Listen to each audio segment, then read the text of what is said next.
My name is Bernardo. I'm 33 years old, and I'm a systems engineer. And if you had asked me 5 years ago what I thought about the paranormal, I would have told you. I said I didn't believe any of it. I was the typical person who said, "That has an explanation. It's their problem. It was a shadow. It was a noise from the building." You know, if you're not like that, I'm sure you know someone like that. But I'll tell you something else. After what happened to me that Day of the Dead night in my apartment, I'm never going to say that everything has an explanation again. I used to rent a very nice apartment downtown, although I haven't lived there since last April. It was in one of those old buildings that used to be one huge house, one of those old-fashioned ones with a central courtyard. And then they divided it into room after room until everyone had their own little apartment. Wooden floors, those old doors that weigh a ton, very high ceilings, and large windows overlooking the street. It was a beautiful place, really beautiful. Except that it was also very noisy and very old, and at night everything was even louder. I ended up there because it was cheap at the time. Basically, I took it as a last resort when I ran out of rum and dumping ground, and that's where I stayed. Most of the tenants had left that place because of the pandemic, and it was half price, so I took advantage of it and ended up getting used to the trucks passing by, the sound of heels when the neighbors went upstairs, and even the arguments of the couple in 2B who yelled at each other every night that they were going to hang up, but they never did. I want to clarify this because it's important for everything I'm going to tell you. I spent my first Day of the Dead alone there. I had never spent one like that before. I always did it with my mom because my dad died when I was 16, and since then it was like an obligation. Not an obligation in the sense that you have to do it, because otherwise your mom will get angry, but an emotional obligation. It was what was done in my house. My mom would buy bread, put out coffee, confetti, candles, flowers, and especially photos. My dad was framed, my grandparents were on either side, and there was also an uncle I never met, but who was remembered too, my mom would say. But that year was a pandemic, you know. And my mom is high risk, and we were in that time when everyone was still traumatized, when nobody wanted to go into anyone else's house, when everything was cleaned with alcohol, disinfected, when leaving food at the door was like visiting. And that's why I told her it was better if I didn't go, that I'd just video chat with her. So like I said, it was my first Day of the Dead alone. That's why I wasn't thinking about making an altar or anything. For me, honestly, it was just another Monday. But when the afternoon came, I started to feel strange. Not sad, really, but kind of empty. I guess anyone who's ever had their first big date alone will understand that kind of silence you just don't like. And I said, well, I'll put something up, even if it's just symbolic. I didn't think about it much. It wasn't out of tradition or respect or anything like that. It was more automatic than anything, like when you do something because you've seen it your whole life and you just repeat it. I grabbed the little coffee table that was in the living room, pushed it against the wall, put a clean napkin on it as a tablecloth, and placed it there. I lit a small votive candle. I went to the kitchen, poured some coffee into a cup, and heated up some quesadillas I had left over from the night before. I also grabbed a sweetbread I had bought that morning and put everything there, but I think this is the important part. I didn't put up any photos. I had pictures of my dad and my grandparents, but only on my phone. At the time, I swear, it didn't seem necessary. I said, well, they know who they are, and it was that silly, that simple. It was like, this is for you, that's all, but without really thinking that anyone was actually going to come and visit me. And another thing that might also be important is that I didn't put up any flowers either. I hadn't bought any in Pasachil. Nothing, because it wasn't even planned. Like I said, it was improvised, without the color, without the smell, just the food, the drinks, and the lit candle. That was it. That night I went to bed late because I stayed up on the computer. I work remotely, and during the pandemic we were working more in the early morning than during the day. So I had this awful schedule, being awake until 2 or 3 in the morning, and that time I went to bed around 2:30. I didn't close my bedroom door. I never did. It was one of the delights of living alone. And here's where things get strange. I started dreaming, and at first the dream didn't seem like a nightmare. It was like when you're half asleep, but you can still hear the street in the distance. In my dream, I could see the living room, looking at the large window that faced the street. And there was something outside the window, not pressed against the glass, but a little behind it, like it was standing on the sidewalk looking down at me. Something black, not black in the color of skin, not black like when you see a person, but you only see the silhouette and nothing more. But you could make out that it was someone tall, kind of hunched over, like it was hanging forward. And in my dream, I felt that this thing was looking inward, not at me, but at the altar. I know it sounds very specific, but I want to make it clear. It wasn't someone trying to break in. It wasn't just a random shadow. It was something looking at the altar, like a child peeking over the table at a party to see what's for dinner. And then, in the dream, this thing took a few very slow steps toward the window, but instead of staying there, it was as if it had somehow already been inside, as if the next image placed it inside the apartment in one step and then crouching in front of the altar, its body bent as if its legs weren't working properly and it was on all fours, but not completely on all fours, like someone who doesn't know if they're human or animal. That strange posture is what I remember most, and that's when I started hearing something else. I was dreaming, but I heard a real sound. Like something wet, something eating, not chewing like a normal person, but like when a dog sticks its face in its food bowl and all you hear is the hack, hack, hack, that desperate, gasping noise, like it's not breathing, just swallowing. And then I woke up. I didn't open my eyes right away. It was like when you wake up and you don't know where you are yet. But I kept hearing the sound, and that's when my brain made the connection. That noise wasn't in my dream. That noise had entered him. That noise was in the living room. I lay there for a few seconds without moving. I could hear it clearly. It was someone swallowing, not eating normally, swallowing as if they were very hungry, as if they hadn't eaten in days and someone had left a plate on the floor. The first thing I thought, and this is perfectly logical, in an old building downtown was, someone broke in, and I got angry. I wasn't scared.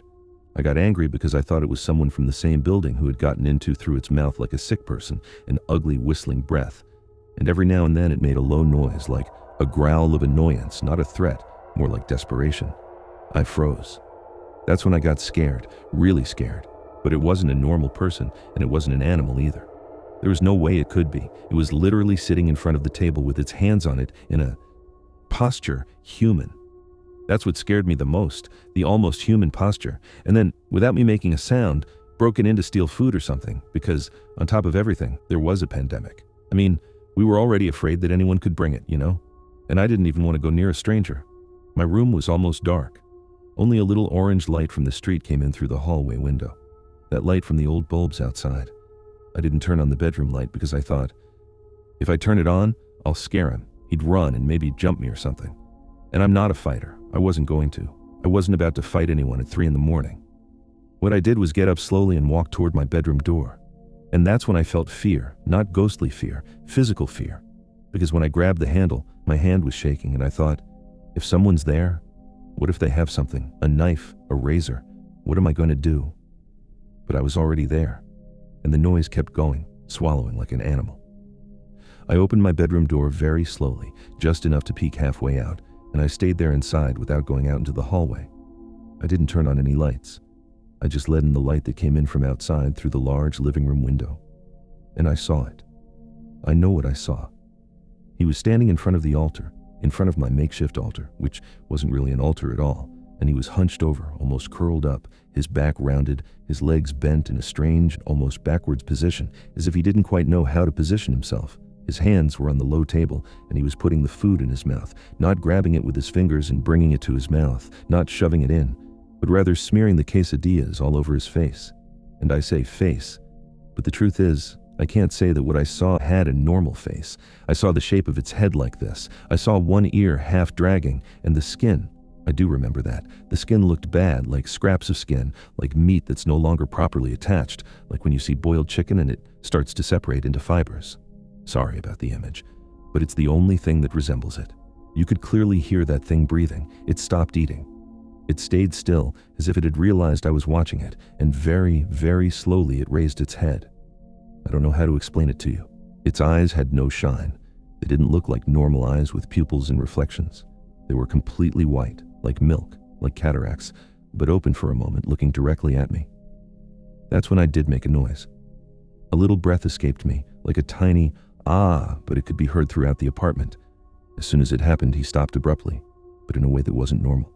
Not like when you stand up by putting your hands on your knees to brace yourself. No. It was like a jump, a jerk, as if his body weighed nothing and he moved. And when I say he moved, I don't mean he ran towards me. He moved towards the hallway that led to the kitchen, as if he knew perfectly well where the apartment exit was. But at the same time, he didn't seem to be walking properly. He was kind of sideways, like he was dragging one foot, like something was dangling from his leg. I instinctively stepped back, closed my bedroom door, and that's when I was sure it was there. And that's when the real terror hit me, because I thought, It's in my house. I was going to try to get into the room. And that's when I grabbed my cell phone and called the building management first. I didn't call 911. I called the lady at the entrance who lives on the first floor, the one who collects our rent and all that. Her name is Doña Estela, and I was so scared that I called her. I called her at 3:08 in the morning to ask her to come. Imagine having to call an old lady to defend you. It took her a while to answer, obviously, but I said, "Is anyone inside? Is anyone here? Please come upstairs with your husband." And I swear, I'd never been so close to tears as I was at that moment, because I kept hearing the noises, but they weren't the sounds of someone eating anymore. They were like tapping in the kitchen, as if something was touching the walls looking for a way out. 2 minutes later, I heard footsteps in the building's hallway and knocks on my door, but knocks from normal people. They asked me to open it, and I ran to open it. Doña Estela and her husband came in with one of those big old flashlights and an even older revolver. And the neighbor next door came out too, who at that time was an elderly gentleman, quite old, who hardly ever. He wasn't sleeping at all. He was always awake smoking on the balcony. The three of them came into my living room with me, and here's what they always ask me when I tell this story. What did you find? Nothing. We didn't find anything. We turned on all the lights, checked the living room, the kitchen, the bathroom, nothing. And swear to you, that thing must have come out through the kitchen because it didn't come toward my room, but the door to the hallway was locked from the inside, and the windows were closed because it was cold. So according to them, there was nobody there. And yes, at that point you start to feel a little crazy. You start to imagine that you didn't really see anything, that it was all in your head. I was trembling, my hands were sweating, and the neighbor, the big man, said to me, "So what did you see?" Then I explained everything to them. I described everything. Well, not in the same detail I'm telling you now, but I did tell them that he looked like someone who had been eating food from the altar, that his skin was ugly, that he looked at me with white eyes. And when I said that he looked at me with white eyes, Doña Estela just stared at me. She didn't make fun of me. She didn't say, "Oh my boy, you're crazy," or anything. She looked very serious and asked me, "Did you put pictures on the altar?" And I told her no. I said I thought it didn't matter. And she said something that left me speechless, so calmly, as if she were explaining something any child should know. Don't put food out if you're not going to put pictures. You don't do that. If you put food out without a picture, without a name, without flowers, you're saying to anyone, "Come." And anyone can come, whoever is closest, whoever still remembers they want to eat. And often it's not your people who come, sometimes it's the others. I thought she was speaking figuratively, another spirit, another dead person or something like that. But she went on explaining. There are dead people who no longer remember who they were because nobody calls them, nobody leaves them anything. And if you leave them something, they grab it like animals, as if it were going to be taken away. When she said like animals, my stomach lurched because that was exactly how they were eating what I left. Exactly the same.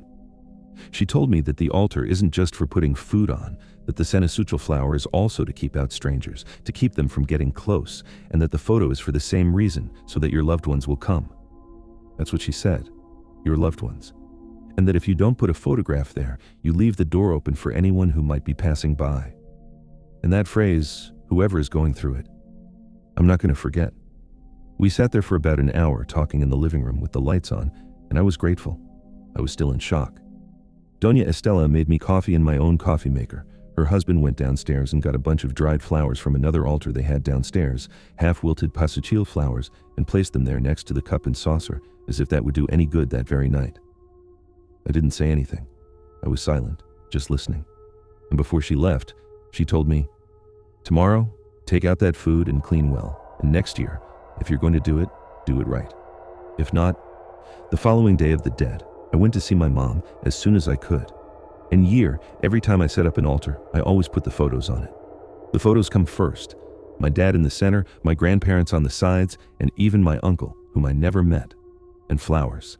Even if it's just a tiny flower I bought outside at the subway station, I always put flowers on it, always. I never leave the plate empty, never again. Hello everyone, my name is Fernanda F. For a long time, I've wanted to share some stories with you because I don't know what it is about my family, but we've had quite a few encounters with the paranormal. Although this particular story isn't ours, I decided to omit the names in case the real protagonists of this tale ever hear it. Later, I'll share the events that have happened to us, but for now, I hope you enjoy this story. About 20 years ago, at a Day of the Dead gathering my brother had with his English class, they organized a bonfire to tell stories. Everyone shared their experiences, but there was one in particular, a young woman who seemed very nervous when speaking. She was with her brother. He told them, "I don't know if you'll believe us, but we're telling you because we were advised not to keep this to ourselves." That's how their story began. It happened to the whole family, the parents and their 2 children. It all happened in Zapotitlan, Clagwalk, a small town that still preserves many customs. One of them is the Resurrection Mass, or Rooster Mass, which is held during Holy Week at midnight, just as the glory appears. The Mass ended around 1 a.m. The family carried with them a bottle of holy water that the priest had given them. They hurried home. The journey wasn't long. They had to go past the market street, walk down a few blocks, and take Tlaloc Avenue. It wouldn't take more than 10 minutes, but as they turned onto the avenue, they saw a little girl walking alone along the side of the road. Long, straight hair, wearing a white dress. Her mother became worried when she noticed a taxi stand with several men just a few meters away and said to her husband, "Hey, look, the girl is walking alone. Maybe she wandered off from her parents." "I don't know, but she's going straight to the stand," he replied. "We should take her home, otherwise..." "I'm not going to be calm. Come on, turn around, my love." The father turned around as quickly as he could. Only a few seconds passed and the girl was already much farther away. They caught up with her, stopped in front of her, and the girl stopped walking. "My daughter, it's too late for you to be walking alone." "Where do you live?" the mother asked. The girl, with her head down, raised her hand and pointed toward the market street. "Come on, daughter, get in. We'll take you," she said. As soon as they approached, the dog-started family dog began to bark incessantly, very desperately, as if it were afraid and at the same time ready to attack. The children in the back opened the door for the little girl to get in. The daughter had to hold the dog because it kept trying to lunge at the girl. During the ride, the little girl didn't say a single word. When they asked her where they were going, she just raised her hand and pointed, murmuring as if asking them to keep going. 5 minutes passed. The mother was still agitated and nervous, especially because of the barking, and her father said, "Come on, honey, because this dog is going to bite you." "I don't know what's wrong with him. He's not usually like this." Her father pulled over so the girl could get into the front seat. Her mother moved over to make room for her, but the dog wouldn't calm down. 10 minutes later, when they asked if they were getting close to where they were going, the girl just kept pointing her little finger ahead. They were about to reach the canal, a dangerous, dark area, and that's when her father decided to stop. "Hey, we're still a long way off." The girl barely shook her head. "We can't go any further. We're going to have to leave you here," he told her. The girl shook her head again. The dog barked desperately. The children began to feel very nervous. The mother turned to open the door, and the girl looked up at her. That's when she uncovered her face, and she saw what she describes as a gray face with dull black eyes, skin as dry as if she were dead, as if they were carrying a corpse. The car filled with screams. The dog lunged at her, and the girl didn't move. The mother took the bottle of holy water and sprinkled it on her, and it was at that moment that the girl, laughing, got out of the car. Juan turned around and accelerated. The girl was gone, no longer visible in the rearview mirror. All they could hear were many dogs barking in the distance. The return trip, which normally took 10 minutes, took 5, with the children crying, screaming, and praying, their parents trying to calm them, though they themselves were more terrified than ever before. When they got home, they practically bathed in holy water. They prayed together and all slept in the same bed, even the dog. The family spent months without sleeping well. The same fear etched on their faces whenever they remembered what had happened. Sometime later, when they finally dared to share their story, as recommended by a psychologist they all went to see together, an acquaintance told them that about 30 years ago, the girl had been traveling in a van with her grandfather. They took her down in the fast lane speed. When she opened the door, she jumped out and a truck ran her over, killing her instantly. It's a well-known case among the older residents of the area because many of them saw her there on the road. All the hours it took to go and pick her up, all the hours her grandfather cried beside her body. The family believes it's the same girl they saw, the one on the road. Although few people have actually seen her, many say that when passing near the sports complex where she was seen, the swings move by themselves, even though there aren't any. Hello everyone, I'm Paula Fabian. I've been listening to the program for several years now, and I must say I'm a big fan of Uriel's work. I really like the way he brings our stories to life. The story I'm about to tell happened to me a few years ago. To be exact, it all started on November 2nd, 2019. I was getting ready to go out when my mom asked me to go with her to the cemetery to visit our relatives. I agreed, and my mom's condition was that I cover my head very well, because finished showering and she told me I could go outside. We arrived at the cemetery, and as soon as I got out of the car, my head started to hurt. It was a horrible pain in my temples. As soon as I told her, my mom scolded me, since she had already warned me to cover myself well. She gave me a scarf to cover myself, and as soon as I did, the pain disappeared. I didn't have any other discomfort the entire time we were there, and that day everything went normally until night, because from that very night, I started having nightmares. I must say that for as long as I can remember, I've never been able to sleep on my back because I always have bad dreams. That's why my sleeping position has always been on my side in the fetal position. The first night I dreamt that my family no longer jumped violently at me. I woke up agitated and very frightened, but I didn't think much of it. I went back to sleep, and in the morning, I told my mom about it. The second night I dreamt I was in a car accident and I was the only one driving. It's worth mentioning that I don't own a car, and I don't even drive. The third night was one of the worst. I was in a dark place, and in the background there was something on the floor, like a lump. To my left there was someone or something, but it was large, like a completely black shadow. It pointed at the lump as if asking me to go see what it was. And so I did. I went closer and saw a woman lying on the floor with her hair covering her face. I bent down to move it aside and realized it was me with my face covered in blood. Seeing myself lying there was one of the worst feelings I've ever had. Even though I know it was a dream, it felt too real. The next morning I told my mom about it. She told me not to worry about it so much, but that didn't reassure me. That night I didn't want to sleep because I was afraid of having another, worse dream. The dreams were becoming increasingly intense, and that night's nightmare was the last straw. I dreamt I was lying on a bed of stone. It was dusk when 3 women approached me. They came from my... One of them leaned over and spoke to me in the sweetest, most tender voice I've ever heard. Come with me. You'll be all right with me. That voice, I still remember that voice perfectly. It was a voice that calmed you, that made you feel safe. The woman continued speaking to me sweetly when suddenly another voice spoke, this time from the right. Don't go with her. Stay with me, she screamed desperately. I remember perfectly how she begged me not to leave. The angelic voice kept speaking to me as she held my hand. The other woman yelled at me to ignore her.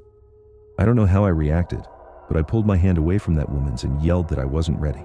She became furious, and along with the other 2, they flew up into the sky. I know you'll think my dream was exaggerated, crazy, but when I woke up, agitated and terrified, all I could think was that I didn't want to die. That morning, crying, I told my mom that I didn't want to die. I was completely terrified.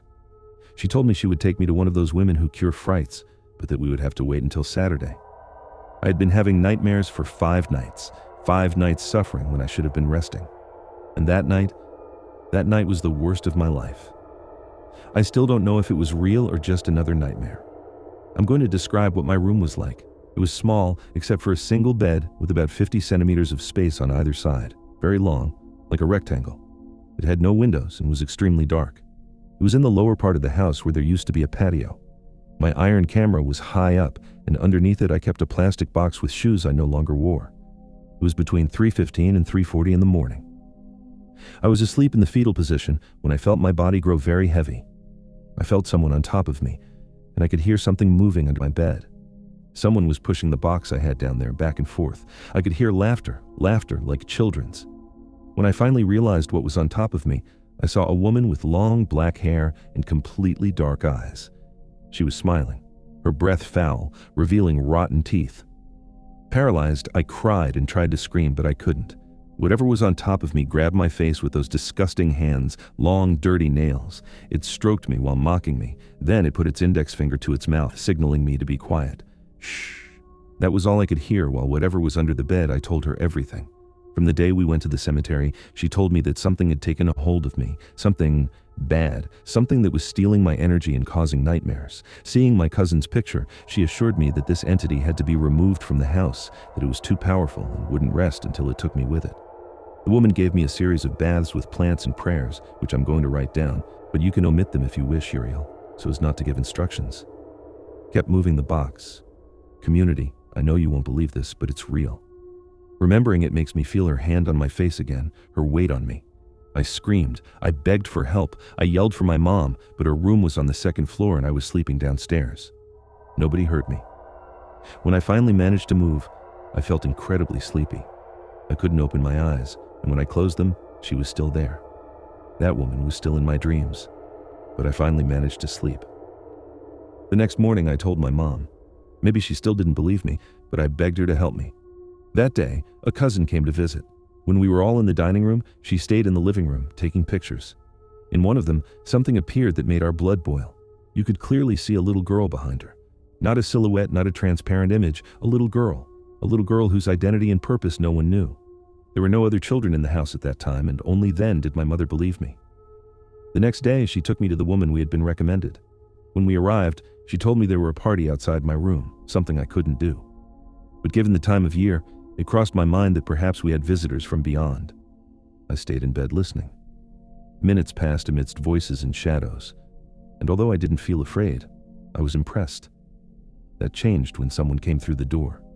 It was no longer someone in human form. It was an elongated shadow, as if wearing a robe, standing right in front of the door, in front of me, as if intrigued. At that moment I did feel fear, but I remained still without moving, just that people could continue not knowing what they are for. Only in this way, little by little, did my nightmares end. The first few nights I still had bad dreams. I even had another sleep paralysis episode. But at least that woman, that entity, was gone. More paranormal things have happened to me since that episode, but none as intense as that time I accidentally brought something home from the cemetery on the Day of the Dead. Thank you so much for reading.